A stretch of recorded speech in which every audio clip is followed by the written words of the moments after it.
When you say, I was reading somewhere in your stuff, it was curiosity to crisis. What does that mean?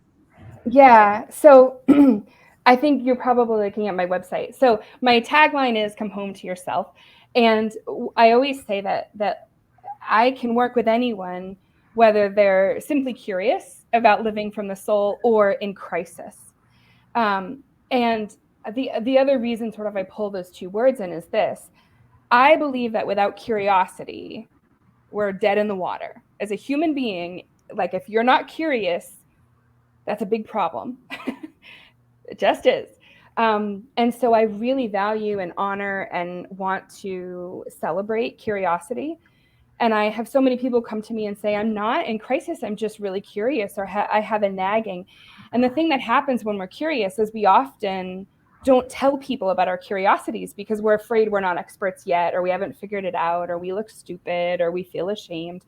But having that space where someone's just allowed to, come into my world professionally and say, I'm just curious. That's really important for me to invite those people in, because that's curiosity is often how our soul leads us. It's how the universe teaches us. And then, of course, on the other end of that is crisis. And I meet all sorts of people through crisis. Many clients I have met because of a death. And crisis is one of life's greatest givens. And that we will die and come back to life many times in our life is a truth. And so that's also a real core value of mine, that it's okay to be in crisis. It's okay to not know. It's okay to be a mess. And I can walk with you through that.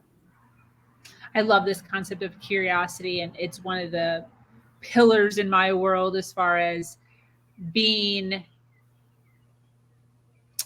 I don't want to say being okay because that's so mundane, but being ecstatic about it, because it's one of the things I was raised. Well, I don't know if you know this, but I was I raised do. as a Jehovah's Witness. Okay, cool. Raised as a Jehovah's Witness, and in that realm of religion or sect, there is not a lot of curiosity, Right. asking questions and being curious about why certain things and what certain things and all of the stories is like a huge no. Mm-hmm. So really recognizing through my story how curiosity was like pushed down so much. And then, as I've stepped into this role over the last decade of who I am and really getting excited about areas that I don't know, speaking to individuals like you on things that I'm like, wow, this is so interesting. This is so awesome.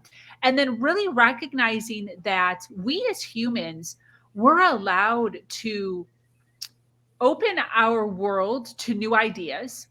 We're allowed to take what resonates with us at that time, and then we're allowed to leave the rest. Mm. And I think that having that as a process that we can use as humans and being okay with that is one of the most important things as far as developing mentally and emotionally, more so than the latter of Yes. curiosity.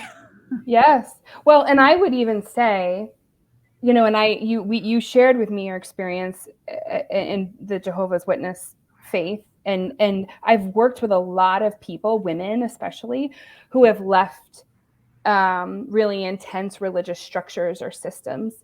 And even aside from religion, patriarchy, family systems, etc. I mean, I think one of the greatest challenges we have is that we as humans are steeped in systems that separate us from like our truest spiritual nature. And one of those is when we are part of systems where curiosity and truth are not allowed. So we all know family systems, some of us grew up in them, where curiosity isn't allowed, truth is not allowed, religious systems, structural education, patriarchy, all the things.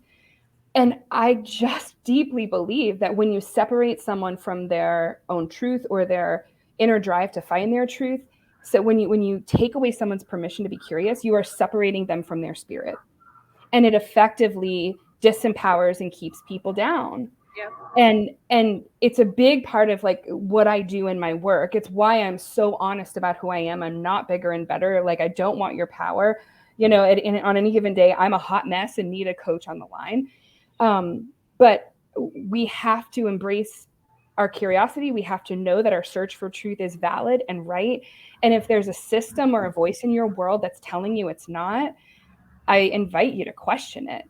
Because I think those are the things that take us from our power, take us from our spiritual truth, take us from like our life force.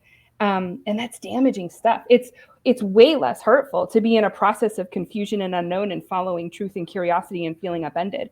That's like good, even though painful. That's really good.